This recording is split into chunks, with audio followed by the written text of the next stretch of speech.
சரி, அப்போ இந்த சனி பகவான் நமக்கு நீதி கொடுக்குறார், நியாயம் வழங்குறார். அதுதான் அவர் கொடுக்குற பலன்னு நம்ம சொல்றோம்.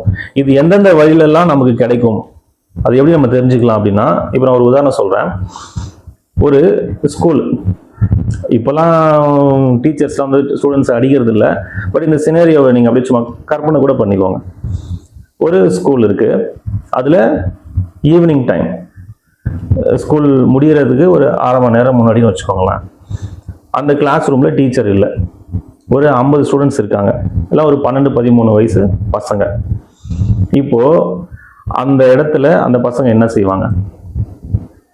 ஒருத்தர் விளையாண்டுக்கிறது, சண்டை போட்டுக்கிறது, கத்தி பேசுறது, பாட்டு பாடுறது, டான்ஸ் பண்றது எல்லாமே அங்க இருக்கும். அப்ப வெளியில இருந்து பார்க்கும்பொழுது பக்கத்து ரூம்ல கிளாஸ் நடக்குதுன்னா இந்த ரூம்ல சத்தம் போடும்பொழுது அங்க டிஸ்டர்பன்ஸ் ஆகும். இப்போ அங்கிருந்து வந்து அந்த டீச்சர்ஸ் வந்து வார்ன் பண்ணிட்டு போறாங்க.